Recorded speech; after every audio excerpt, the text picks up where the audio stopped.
I went my whole life not believing that hell was real. I said, I didn't want to believe in all that dark stuff, there's no hell.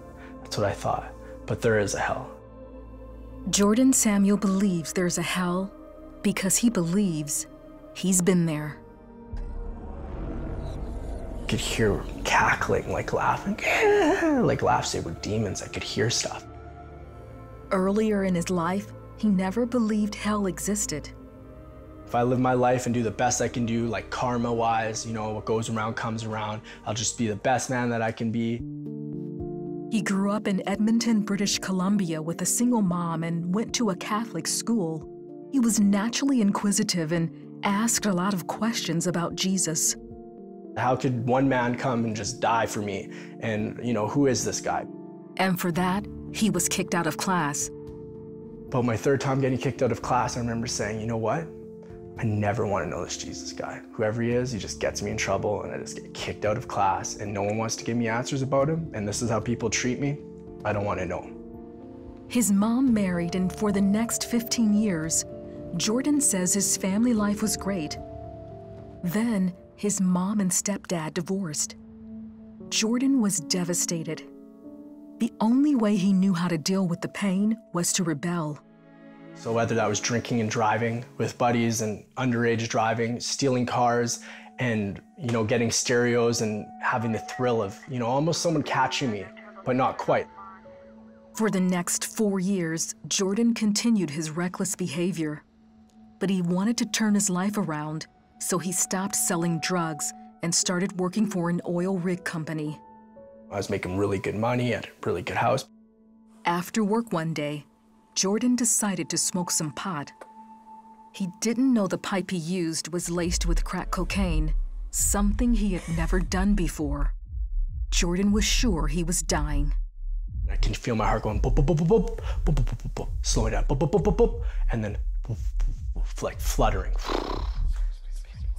Jordan believes in that moment he went to hell.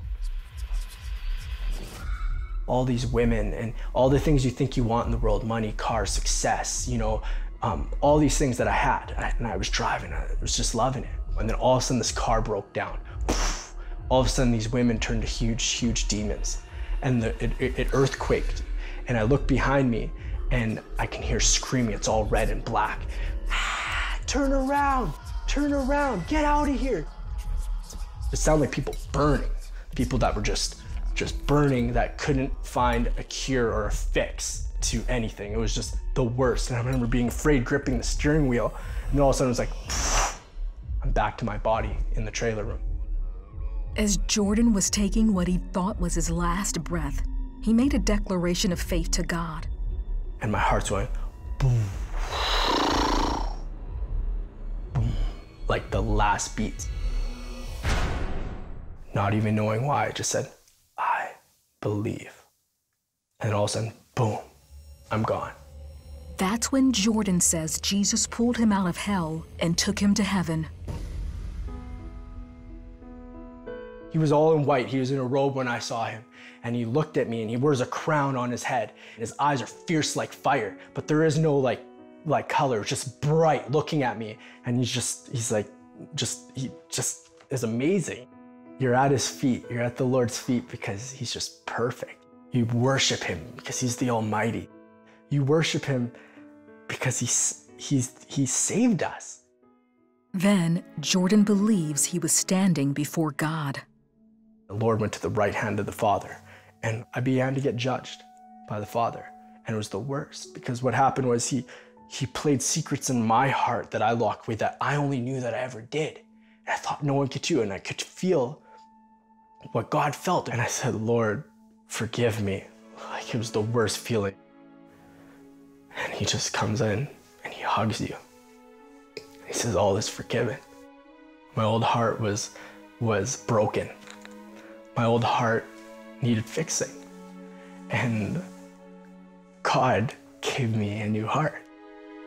All of a sudden, he told me he loved me, that I'm not alone, that I've never been alone. He showed me all the times in my life where I thought I was lucky, that I thought I was alone, but how his hand was always just upon me. And he was always right there pursuing me nonstop. He hugged me again, told me he loved me. And all of a sudden, it was like, I'm back in my trailer room on the floor. I grabbed the Bible. It was like it was glowing and I held it. I opened up the Bible. First thing I ever read out of the Bible was Psalms 34. The happiness of those who trust in God. I began to read it and it was everything that just happened to me. Only God can do that.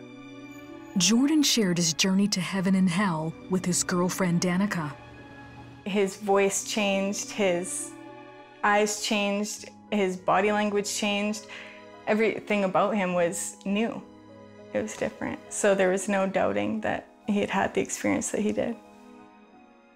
My mouth, my words, swearing, everything was like cleansed. I was delivered from any addiction I had. Today, Jordan and Danica are married with 2 children. They're missionaries preaching the gospel around the world. They're letting everyone know Jesus is real and that he can change the most hardened heart with his love. God loves the broken and loves the lost, and he doesn't give up on them. He loves them with all his heart. He leaves the flock to find the one, and he did.